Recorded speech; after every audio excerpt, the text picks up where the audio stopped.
Brother June Banaag po ang kasama niyo hanggang mamayang alas 11 ng gabi. God willing, magkakasama tayo hanggang alas 11. At kwento-kwentuhan tayo, whatever. Siyempre, kasama ng ating producer, si Jake Bacod.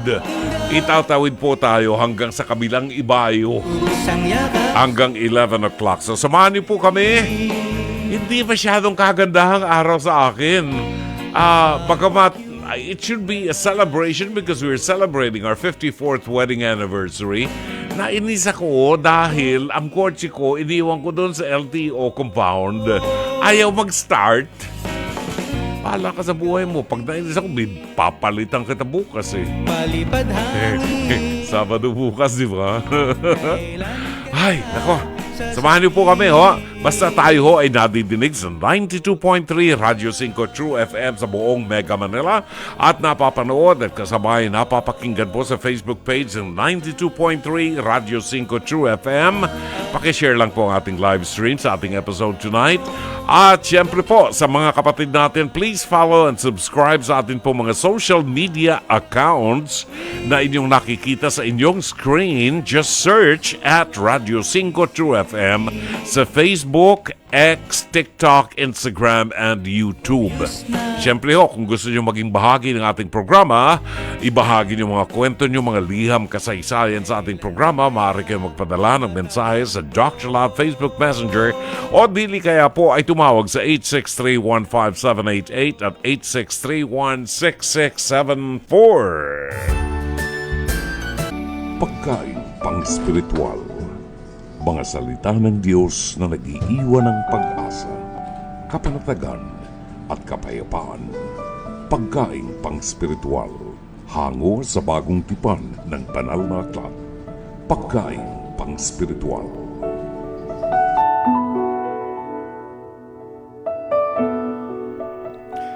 Narito ang ating pagkain pang-spiritual sa araw na ito ng Biyernes, ika-14 ng buwan ng Hunyo.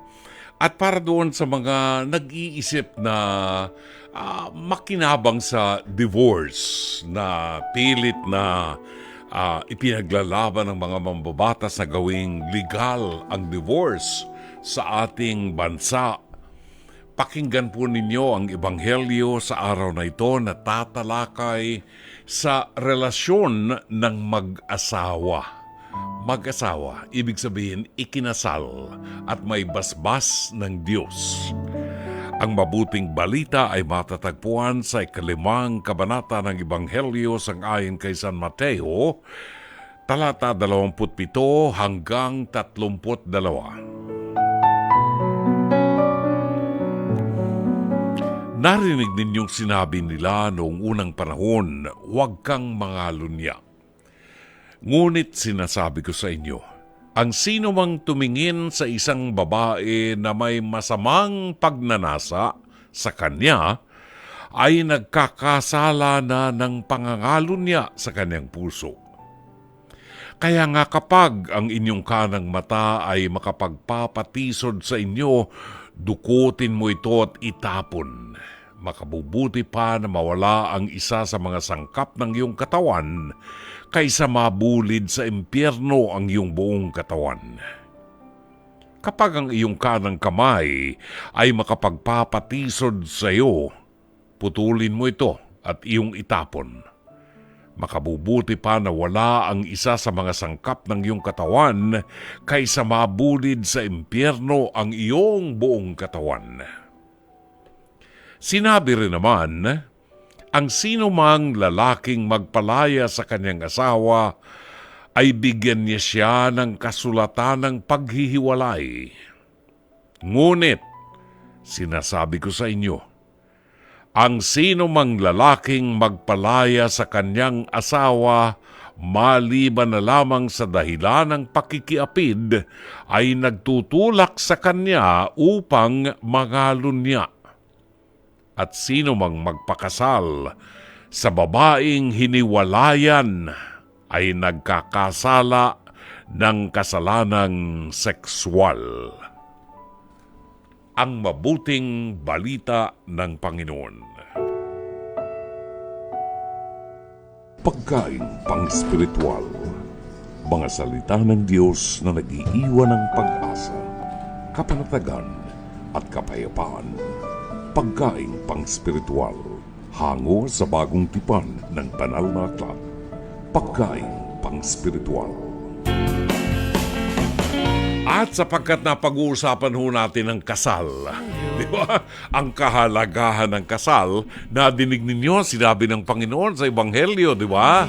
O ayan, kapag hiniwalayan niyo ang asawa niyo at ang asawa niyo ay nag-asawa ng iba, kasalanan po ninyo yan, di ba? Malinaw na malinaw yan. Sinabi sa Ebanghelyo na ang kanyang mga batas ay hindi magbabago kailanman. Ang sino mang magpakasal sa babaeng hiniwalayan ay nagkakasala ng kasalanang sexual.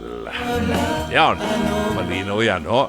At sapagkat napag-uusapan natin ang kasal, balikan po natin ang ating face-to-face, hirit ni Dr. Love, ang ating isang linggong kasalan. It's a wedding ceremony and reception. Ito po ay bahagi ng face-to-face na mapapanood po sa TV5 alas 10:15 hanggang alas 11:15 ng umaga, Lunes hanggang Biyernes, at may replay sa Signal TV 1PH 8 p.m. to 9 p.m. Panoorin po natin ang huling bahagi ng isang linggong kasalan.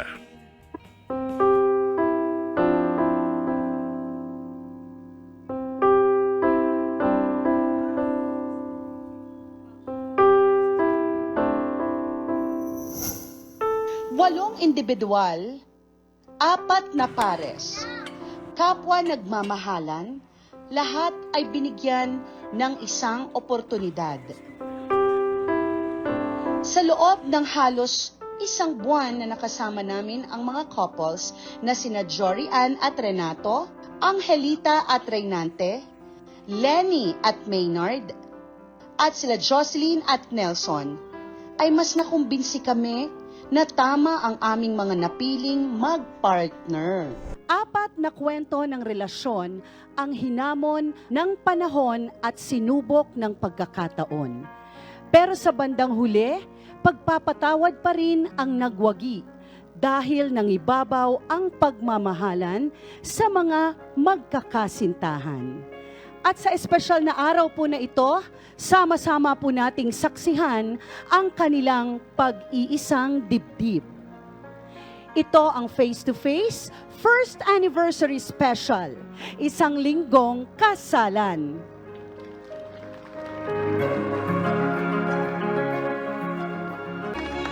Okay, pwede bang magsitayo kayo? Finally, I said finally, dahil sa pagkatapos ng ilang taon yung pagsasama, kayong mga lalaki nagising din. Ito ang pinakamagandang regalo nyo sa kanila. At mga lalaki, tandaan nyo ito, ha? Sa pag-aasawa nyo ito, iisang katawan na kayo. Huwag na huwag nyong pagbubuhatan ng kamay ang inyong asawa.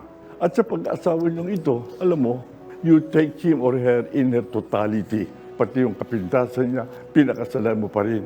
Pagkatapos yung marinig ito, papayag pa rin kayo magpakasal?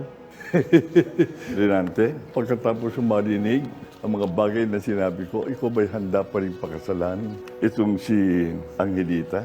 Opo. Ikaw naman, Angelita, ikaw ba'y kusang loob na humaharap sa akin upang magpakasal at magpakatali sa kanya bilang prinsesa ng kanyang tahanan? Opo. Renato, pagkatapos ng 5 taong inyong pagsasama, ikaw ba'y talagang tinatanggap mo na makasama habang buhay itong si Jory Ann? Opo. Jory Ann, tinatanggap mo maging asawa at maging prinsesa ng yung mapapakasalan si Renato? Opo. Menard, pagkatapos ng 13 taong pagsasama ninyo, talaga bang ikaw ay nagising na sa responsibilidad na pakasalan at makasama, patali sa kanya habang buhay? Opo, hanggang sa kamatayan. Ikaw naman, Lenny, handa ka na patali sa kanya? Handa na po. Handa ka na magpakasal sa kanya? Handa na po. Okay, dito sa dalawang ito, ha? Alam mo, very special kayo. Ito ang ehemplo ng tunay na pagmamahalan. Kayo ba'y handa na magpakasal sa bawat isa? Opo. Ipagloopin nyo inyong kanang kamay. please join your right hands. Sa kapangyarihang iginawad sa akin ng batas bilang alkalde ng siyudad ng Mandaluyong, kayo isinakasal ko upang magsama hindi lamang ngayon kung hindi habang kayo nabubuhay. Pakatandaan ninyo ng ating batas ay walang kinikilalang paghihiwalay, kamatayan lamang ang magbibigay ng karapatan sa inyo upang mag-asawa muli. Ito'y sing-sing, no? Yung pinili bilang tanda ng pagmamahalan. Bakit? Lang katapusan at hanggan ng pagmamahal. Kaya ito ang nagiging simbolo ng kakasalan. Ha? Kayo mga lalaki, isinusuot ko ang sing-sing na ito sa iyo bilang tanda ng aking hawagas at walang hanggang pagmamahal. O, yung babae naman, isuot mo ang sing-sing na ito bilang tanda Bilang tanda ng aking ng aking tapat, wagas, at walang hanggang pagmamahal. Okay, now, you may kiss the bride. Wow.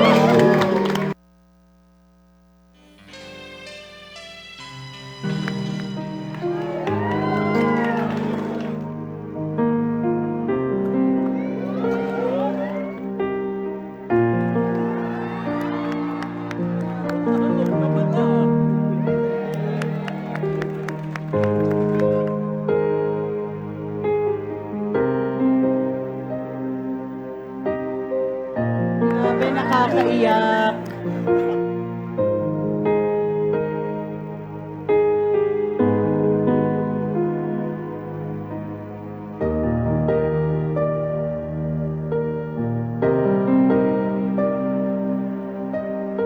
Mabuhay ang bagong kasal! Mabuhay! Mabuhay! Woo! Anyo, hindi perfecto yung napangasawa nyo. At dyan kinakailangan kayo. So sa inyong lahat, congratulations. So Maynard, Lenny, sana hanggang 6 na muna ang inyong mga anak. Jo and Renato, mag-uumpisa pa lang kayo magkaroon ng pamilya. So siguraduhin nyo na maging mabuti kayong magulang. Angelita, sana naman magkaroon na po ng pagbabago sa iyo.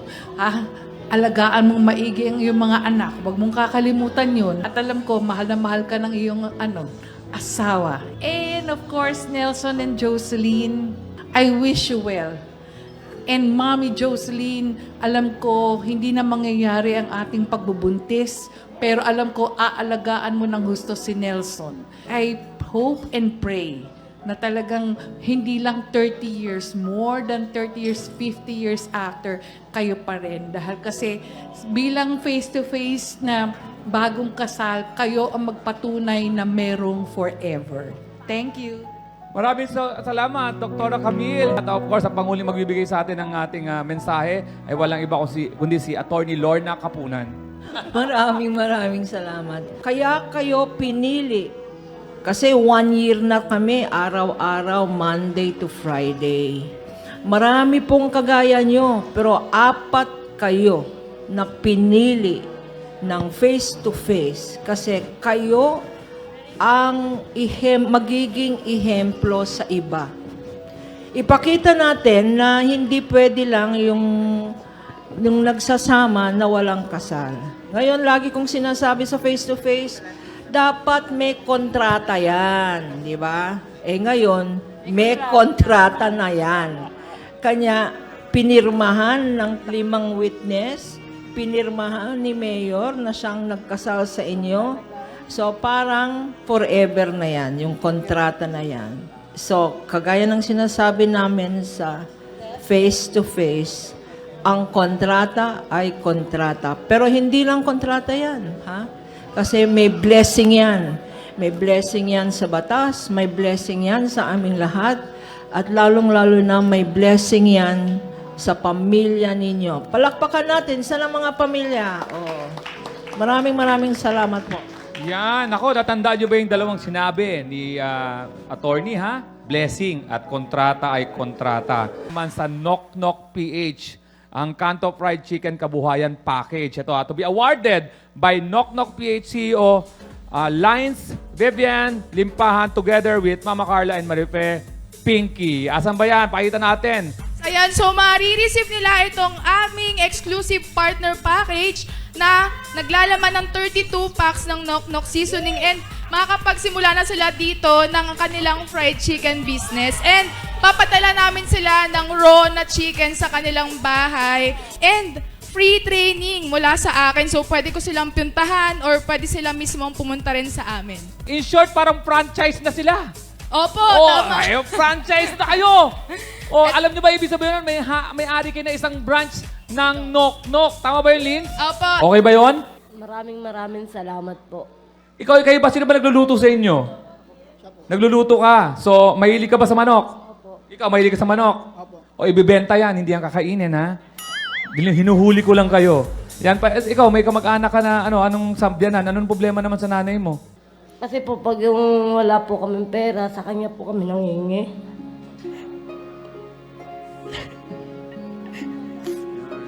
Ngayon, meron na kayong puhunan. Kailangan naman talaga ng konting... tutulong kami dito para makapagbigay ng negosyo, pero sipag at tiyaga nyo rin magkakatalo para mapagyaman nyo ang bibigay nating negosyo. Okay? Ito, para mapahinga tayo, dahil nag-iiyaan tayo, para ma-relax muna tayo, let's all please give a round of applause to a young woman at parte ng inaabangan na Win Girls, ang DJ Diva ng Bayan, Ana Ramsey!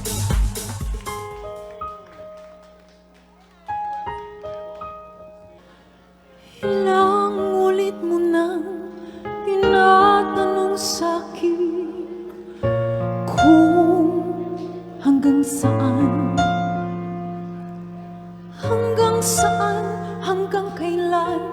hanggang kailan magtatagal ang ating pagmamahal, hanggang may himig pa akong naririnig dito sa ating daigdig,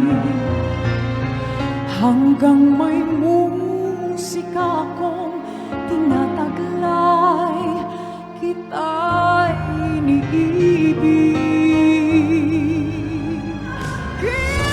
Huwag mo sanang isipin, ikaw ay aking lilisanin, di ko magagawang lumayo sa iyong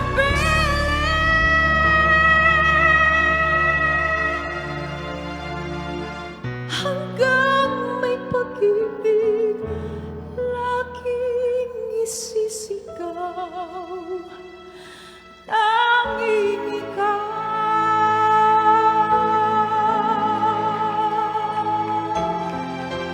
Maraming salamat, Ana. Hi, nice seeing you. Baka gusto mong sabihin sa Ayla kung bakit nandito ka na ngayon sa TV5? Oh yes, nako, sobrang nagpapasalamat po ako syempre sa TV5 at meron po tayong bagong opportunity na dumating and very excited po ako na maging parte ng isang programa na talagang hindi lang puro sayang ang ibibigay kundi pag-asa para sa ating mga kapatid. Ayan. Yan, ako. Well, malapit na po yan, abangan ninyo. at matindi ang kasama mo dito, ha? Yes, ang nag-iisang, syempre, Kuya Will. Yan. Napaka-talented po ng batang to. Palapakan natin, Ana Ramsey. Thank you so much! Yan. Thank you. Ito na. Renato, Jory Ann.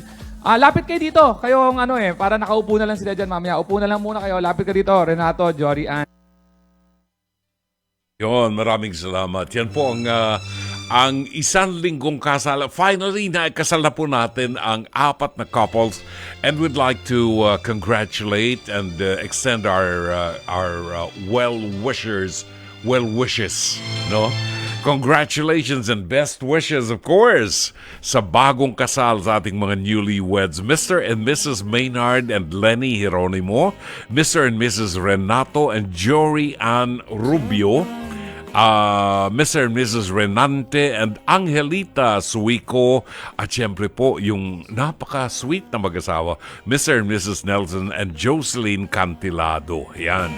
For comments at whatever message you have na gusto po ninyong ipaabot sa ating programa, hinggil po sa ating itinampok na isang linggong kasalan, maaari po kayo magpadala ng inyong mga comments sa comment section ng ating Facebook live stream ng 92.3 True FM o sa Facebook Messenger ng Dr. Love, at pwede rin kayo tumawag sa ating hotlines 863-15788 at 863-16674.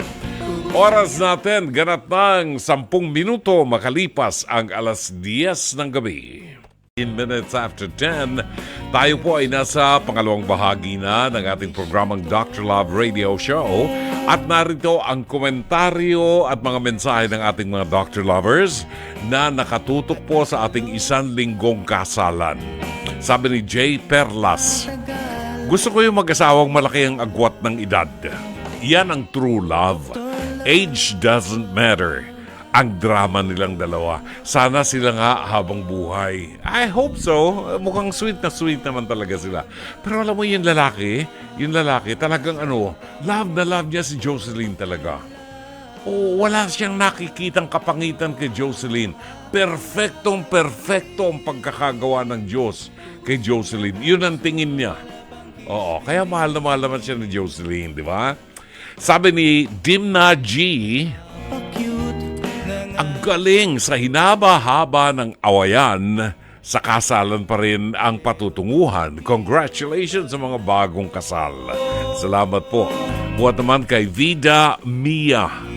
Ibig sabihin, my life. Vida Mia.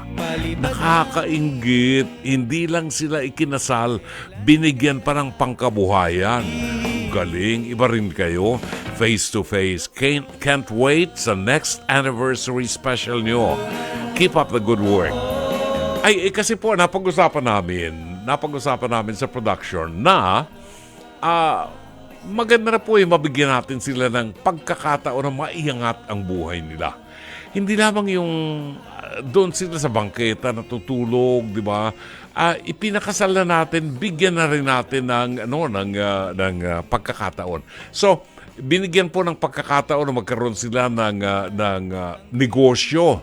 Yung pritong manok, di ba? Tuturuan pa sila kung paano iprito yung negosyong yon. Yung mga manok na yon, hindi lang basta-basta ibibigay sa iyo. Kasi magiging franchisee ka, di ba? And then meron pa yata tayong binigay na 10,000 pesos kada couple. At saka si Mama Carla, gumarantiya si Mama Carla ng free house rent for a year. Can you imagine? Yung upa nila sa kanilang inuupahang bahay, libre na yun for 1 year, babayaran ni Mama Carla. Wow, sana maging mayaman din ako kagaya ni Mama Carla, no? Ako naman, ibibili ko sila ng bahay. Meron silang negosyo, meron silang mga furnitures and everything. Napakaswerte po ng ikinasal natin na yan. Bueno, narito ang ilan sa mga tinanggap nating mensahe buhat sa ating mga listeners. Unahin po natin si Marvin Riabad. Happy weekend po and happy Father's Day po sa inyo, Brother June. Treat yourself with inihaw na pork barbecue at tengang baboy from North Caloocan. Uy, alam nyo, may nakita ko niyan. Yung anak ko may nakita doon sa amin, malapit sa amin. Tengang baboy. Parang nagutom tuloy ako ngayon. Wala nang tengang baboy ngayon, di ba? Dorina Villaruz Figueroa ng Gagalangin Tondo, happy Father's Day to you and to my husband Rick Figueroa. Sherry Pichor ng Seattle, Washington, buwabati ng happy 54th wedding anniversary, Dr. Love and Ma'am Ludi. Enjoy and blessing always. Salamat, Sherry. Alan Hungko ng Kuwait ay buwabati po ng magandang gabi. Lanza Belion, happy Friday, Brother June. At sa lahat po ng mga Dr. Lovers, pabati po pala ng happy birthday sa aking kaibigan na si Kuya Mars Catan at happy anniversary po sa inyo, Brother June and Sister Ludi, watching from Sampaloc, Manila. Salamat. Jet Marino, wabati ng happy wedding anniversary Lina Ho. Happy Friday, happy long weekend, happy wedding anniversary, happy Father's Day, Brother June, from Plaridel, Bulacan. Engineer Mercy Santos ng Pasig City, good evening, Pards. Happy 54th wedding anniversary and advance happy Father's Day. God bless us all, from Engineer Mercy Santos. Actually, kinasal kami at yung 6 o'clock mass. Diyan po sa Patero sa parokya ng San Roque. Tatanda ko pa yung pari na nagkasal sa amin. Si Father Teston. Father Teston. Chato sa Avedra sa Cluti, buwabati ng congratulations to the newlyweds. Talaga naman. And si Mami Lorlene Teresa Alforque Gonzalez. Buwabati po ng magandang gabi buhat sa Davao City. Notice, her name is Lorlene Teresa Alforque Gonzalez. Hango sa pangalan ni Saint Therese. Yun. Kaya gusto niya sana pumunta sa sa Lisieux. Unfortunately, napakalayo nung Lisieux doon sa aming itinerary ngayon.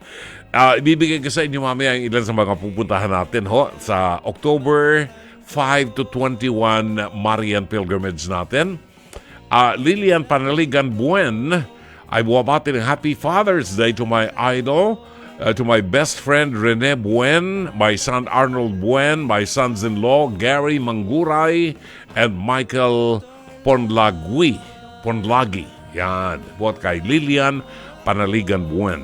Susan Reyes Montinola ng San Pedro, Laguna, Lori Feria Flores ng Pasay, Amadeo Giorgio Gonzalez ng Metro Davao, with Mami Lorlene Teresa Alforque Gonzalez. Yan, mga kaibigan natin.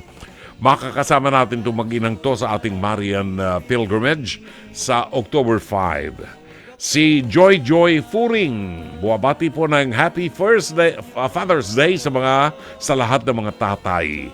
At kay Arden Clerigo Cornelio, good evening, Dr. Love.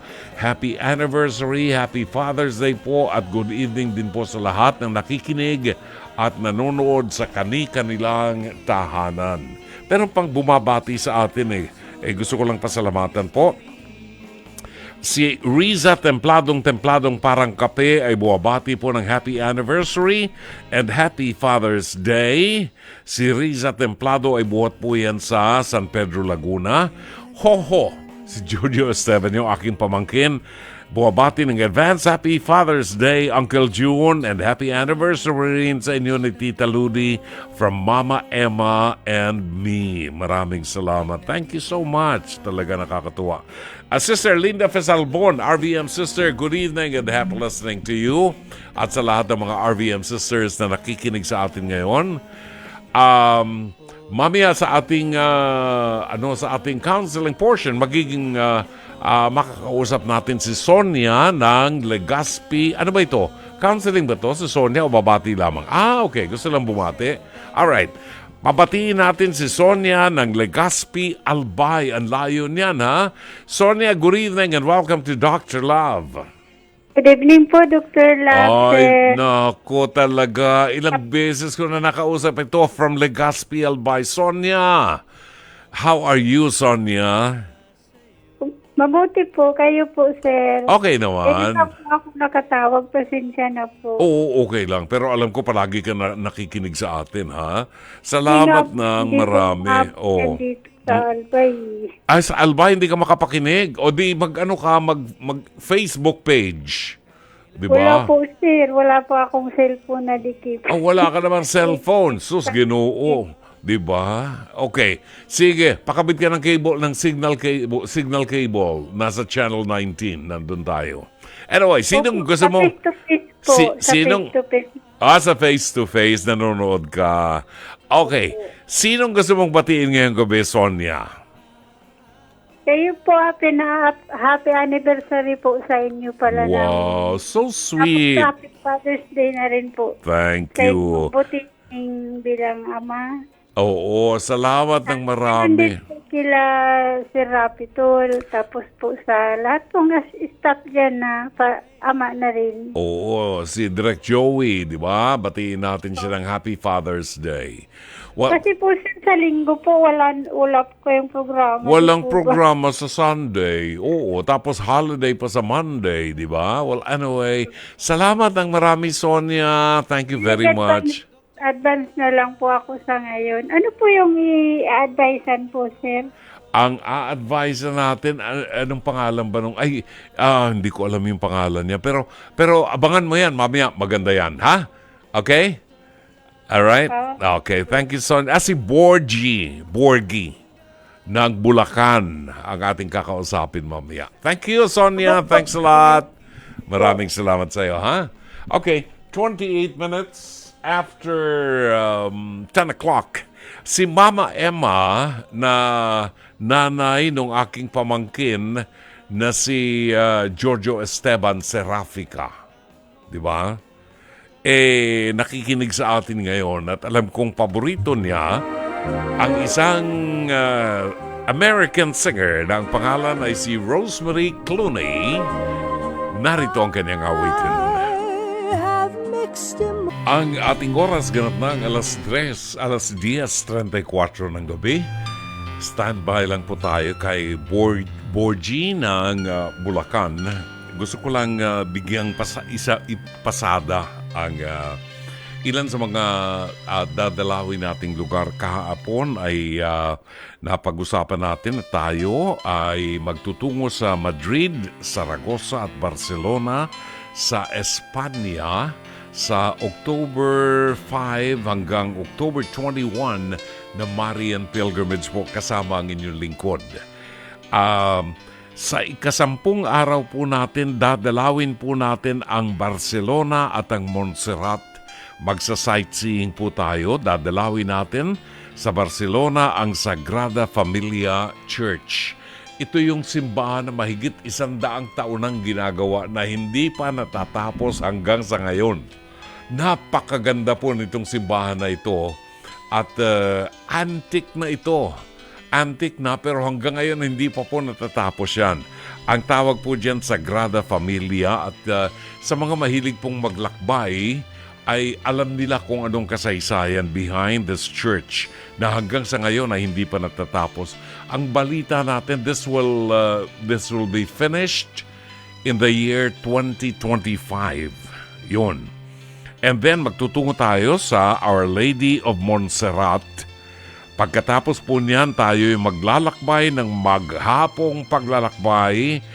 Magtutungo po tayo sa dadaanan natin ng Andorra Mountains patungong Lourdes, France. Lourdes, France. Pupuntahan po natin ang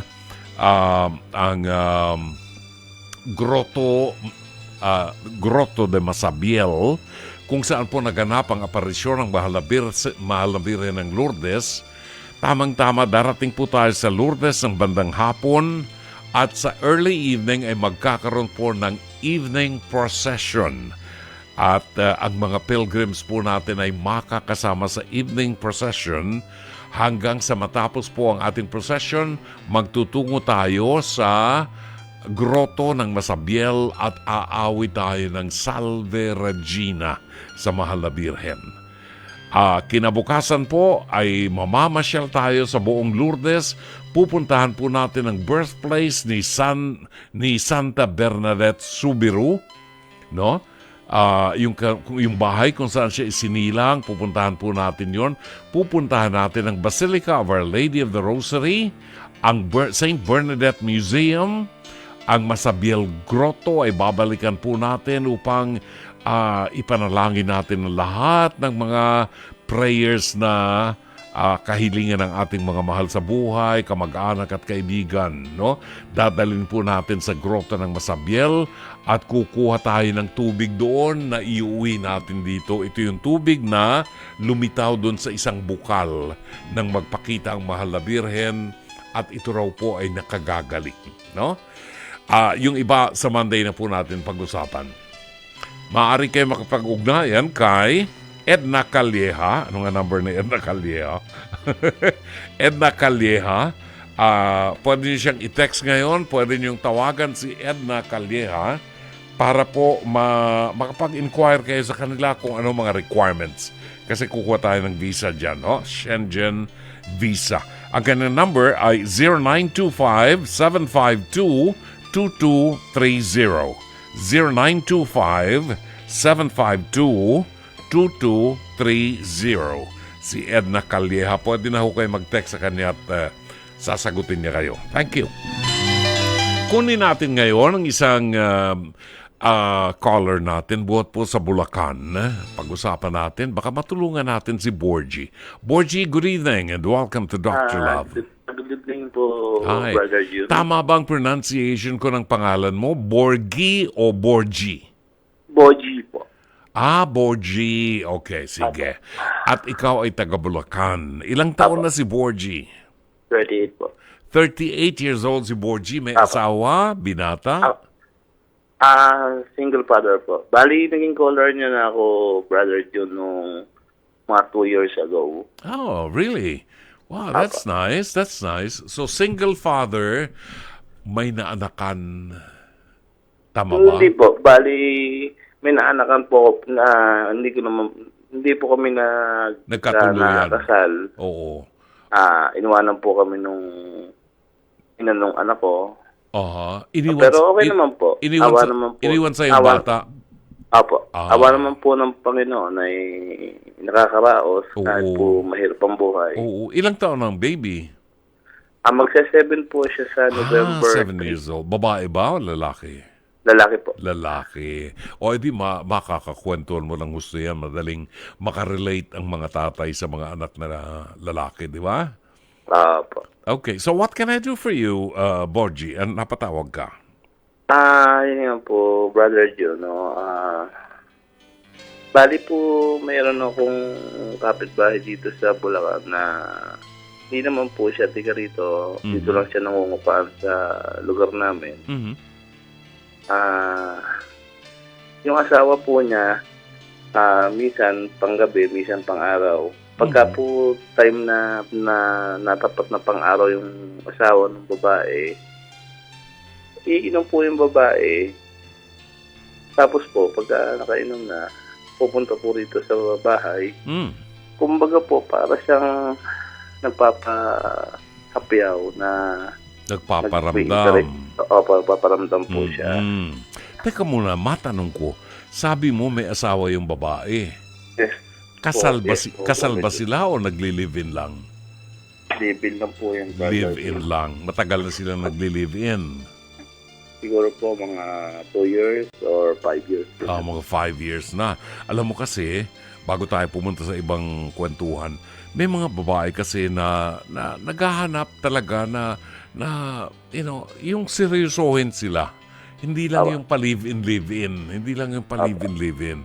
Kaya lang, ang sa akin lang, parang risky yung ginagawa ng babae dahil meron siyang kinakasama. Di ba? Oo. So ngayon, anong problema kung pinupuntahan ka sa bahay mo at lumalapit ang palay? Apo, bali, pagka po siya pumupunta rito, ang ginagawa po niya, niyayakap niya ako. Tapos sasabihin po niya sa akin na kami na lang magsama o kami na lang mag-live-in. Iwanan niya po yung asawa niya. Nako! Ilang taon na ba yung babae? Ilang taon na? 43 po. Mas matanda sa'yo? Apo.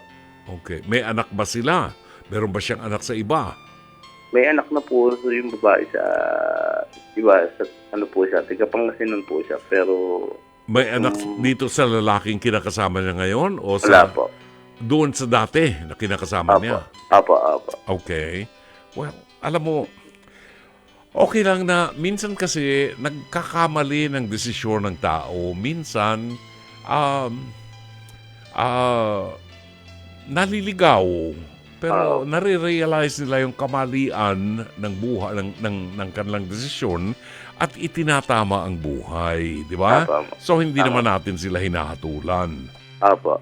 Kaya lang, matanong lang kita, ang palay ay lumalapit sa manok, lalo na kung lasing at umiinom. Pero itong manok na ito, meron tandang na kinakasama. Ito bang manok na pinupuntahan ng palay sa bahay, nakatuka na? Hindi po, Brother John. Ako po, aminado po ako talaga na kahit po sa mga kasama ko sa bahay, sinabi ko po yan. Ayoko na po ng problema or yung di bali na po yung ko na lang pagtiyagaan ko o Very good. kami na lang magkasama. Very good. Alam mo, kasi ang kinatatakot ko, Borgie, baka pagpunta niyan sang araw sa bahay mo, nakainom, papasukin mo siya, nakainom at parang ahas na kakapit-kapit sa'yo, di ba? Baka isang araw, makatagpo ng isang kapitbahay na napadaan at makitang nakapulupot sa yung tinamaan ng kulog na kambing nito. Di ba? Exactly po, Brother John, yung sinasabi niyo po na yan. Dahil yan, kahit po sa family ko, yung sinasabi ko na paano kung one time na may makakita sa o makita ko nung asawa. Nung asawa? Oo, yung kinakasama niya. Sabi ko, hindi po tama yung gano'n na. Pareho tayong lalaki. Alam mo, Borgie, ang damdamin ng lalaki. Kapag tayo niloloko. Kahit po ako, matagal na akong walang asawa, magpo 4 years na. Oo. Hindi ko po inasam na manggulo ng may buhay na may buhay. Exactly. Okay, so ano ang tanong mo sa akin, Borgie? Yun nga po, Brother John, tama po ba yung gagawin ko na kakausapin ko yung mismo yung asawa ng babae na sasabihin ko na yung asawa ay pagsabihan o kakausapin niya ng maayos na palagay ko, Borgie, tumigil nakakapunta sa bahay. Oo. Palagay ko, Borgie, medyo umatras ka ng konti doon sa yung intensyon na kausapin yung asawa niya. Kasi hindi natin alam kung paano tatanggapin ng asawa niya yung pagpapaliwanag mo na ayaw mo ng gulo, no? Hindi natin mabibigyan ng magandang ebidensya na wala tayong kinalaman dyan at umiiwas tayo sa asawa mo. Mas makabubuti siguro kung itong babaeng mahilig uminom ng alak na ito, ipakilala mo sa producer ko kay Jake. At masampal ni Jake yan, tinamaan ng kulog na yan. Ang buwisit na yan, wag mo nang papasukin sa bahay mo at wag mo nang entertainin. Ni kausapin, wag na. Iwasan. Oo nga po, Brother John, lumalayo na po ako. Pagka narinig ko na ang boses, pasok na ako sa loob ng bahay, magsasarado na ang bahay. O minsan, pumupunta po ako sa loob ng bahay ng mga kapatid ko. Oo. Pamangkin ko. Iwasan mo siya. Iwasan mo. Ako na po umiiwas talaga. Ikaw nang umiwas, ni kausapin, wag mo siyang kausapin at wag mong bigyan ng pagkakataon na makadikit sa iyo ang tinamaan ng kulog na yan. Na parang linta yan tinamaan ng isang yan, di ba? Dahil ang kinakakabako, dahil pareho tayong lalaki, bagamat hindi sila kasal, merong commitment yan, dalawang yan no? May commitment yan. Yung lalaki, hindi natin alam kung paano mag-react sa mga ganyang masasakit na bagay na maaaring mangyari sa kanya. Baka hindi natin makontrol ang uri ng kanyang galit, baka kung ano mangyari sa iyo. Di ba? Kaya nga po. So, hindi ko naman ipapayo na isumbong mo dun sa asawa niya dahil baka hindi ka naman paniwalaan din. Di ba? So, ano ang mabuti? Huwag ka nang huwag mo nang entertainin, huwag mong kausapin, huwag kang mag-text. Iwasan mo na magkasalubong kayo. Huwag mong papasukin sa bahay mo. Dahil pag pumasok sa bahay mo yan, itong mga huling araw na ito na maramdaman niyang iniiwasan mo siya, pagpasok niyan sa bahay mo, sasabihin ko na sa'yo kung anong gagawin yan. Maghuhubad na yan. Pag naghubad yan, anong gagawin mo? Baka manigas ang tuhod mo. Di kay mapasubo. Di ba? Ang sasabihin ko sa'yo, itong klase ng babaeng ito, ang magdudulot sa'yo, impacto yan, yung babaeng yan. sakit po ng ulo yan. Sakit ng ulo yan. Padala ng Diablo yan sa'yo. Impacto yung kambing na yan. Itong babaeng itong ingatan mo dahil hindi siya karapat-dapat na maging asawa mo. Opo. Hindi siya... One time nga po, Brother Jun Oh. Nakaupo po ako sa mga pamangkin ko. Kung dumating po siya sa harapan ng mga pamangkin ko, wala po talaga akong alam-alam na gagawin niya yung gano'n. Oh. Niyakap po niya ako sa harapan ng mga pamangkin ko. Tsaka Yun nga eh. Pinupo po ako ng halik. Iyon ang iwasan mo dahil ang kambing na yan, gulo ang ibibigay sa'yo. Merong mga taong ganyan. Yung mga taong yan talagang napakababa ng moralidad. At hindi yan ang klase ng babae na gusto mong ipakilala sa anak mo. Ay, ayoko na po. Oo. Dahil po, sabi ko nga, kung yung ina mo lang bumaba ang pagkatao, mas lalong ayokong kumuha ng mas kalad ka rin na babae.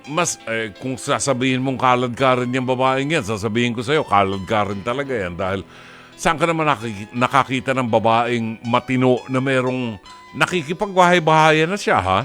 Nakikipag-live-in siya. Hindi pa siya makontento at poging-pogi sa'yo eh. Talagang gusto ko makuha eh. Paano kung makita pa ako niyan? Di lalo na nagkaloko-loko ang buhay natin. Kaya nga po. Totoo po yun. Ipakilala na lang natin kay Joey, kay Direk Joey. Kung papakilala natin kay Direk Joey, para tayo nag-ahin ng impacto, nag-ahin tayo ng Diablo dito sa isang taong matino. Di ba? Alam mo, walang space sa mundo yung mga ganyang klaseng babae. Mga sugo ng demonyo yan na walang ginagawa kundi sirain ang pamilya. Yan ang role ng demonyo ngayon eh. Sirain ang pamilya. Huwag mong bigyan ng pagkakataon, Borgie. Pag nakita mo na, sabihin mo sa kanya, huwag kang dumikit sa akin, utang. Kahit may ibang tao nakikinig, ha? Sabihin mo, huwag kang dumikit sa akin at ayoko ng gulo. Wala akong pagtingin sa'yo at doon ka sa kinakasama mo. Huwag mo akong idamay. Kahit may nakikinig, mas mabuting ang madinig ng tao eh. Para alam ng tao na ayaw mo. Kasi baka dumating ang pagkakataon na ikaw ang questionin nung kanyang kinakasama. Yun ang mahirap, di ba? Oo, nako, layuan mo na anak. Layuan mo at sakit lang ng ulo yan, ha? Sige. Oo, salamat po, Brother Jim. Maraming salamat sa iyo, Borgie. Mag-iingat ka, ha? Mag-iingat ka and be a good father to your son. Okay? Salamat po. Thank you so much. Sana'y natulungan ka ng palatuntunang ito. As always, Dr. Love. Ang ating pong nadinig ay si Borgie ng Bulacan. At anong gagawin yung mga lalaki kung mayroong mga babaeng katulad niyan, nakambing na babaeng yan, na may kinakasama na, nangangati yata ang katawan. May kinakasama na, pag nakainom ng alak, pinupupog ng halik itong ating kaibigan, si Borgie. Mahirap po yan. Ako, delikado at sakit ng ulo yan. Sakali man po na meron kayo mga suliranin na gusto po ninyong idulog sa ating palatuntunan, maaari po kayo magpadala ng inyong liham kasaysayan sa ating programa. At pwede po ninyong ipadala yan sa Facebook page ng Messenger ng Dr. Love. Or maaari po kayong tumawag sa aming himpilan sa 863-15788 or 863-16674. Pwede nyo pong baguhin ang pangalan nyo, pwede nyo baguhin ang lugar kung saan kayo nakatira para maprotektahan namin kayo. Ang programang ito ay sumasa inyo po Lunes hanggang Biyernes, alas 9:30 hanggang alas 11 ng gabi, ang Dr. Love Radio Show dito po sa 92.3 Radio 5 True FM. Tapos na ho ang programa natin. Sana po ay naibigan niyo mga awiting ating itinampok ngayong gabi. At sana ay naging makabuluhan ang 1.5 oras ng ating pagsasama sa programang Dr. Love Radio Show. Magbabalik po ang inyong lingkod sa araw ng Lunes dito rin po sa 92.3 Radio 5 True FM. At sa ngalan po ng ating General Manager ng Nation Broadcasting Corporation, Mr. Raul de la Cruz, sa ngalan ng ating Head ng Programming and Production, si Alvin Maanyo, ang ating Operations Manager, si Cherry Baile, ang ating producer, si Jake Bakud, na tinulungan po tayong maitawid ang ating programa. Sa ngalan ng ating Technical Director, Direk Sheikh Mamaril. Si Direk Sheikh ba yun? Hindi, si Direk Joey yun eh. Si Direk Joey, oo. At saka ang ating studio technician, wala naman si Rome Ortigas ngayon. Anong pangalan ng ating technician? Nalimutan ko na. Si Ron Cruz. Oo, si Ron. Okay. Ron, salamat ha. Ang ating ORAD operator, ang uod ng gandang si Jairian Manipon at ang ating PA at AVID operator Mike Bulayog. Ito po naman ang inyong lingkod, Brother June Banaag, OP. Hanggang sa Lunes muli. Magandang gabi, maraming salamat. Shabbat Shalom.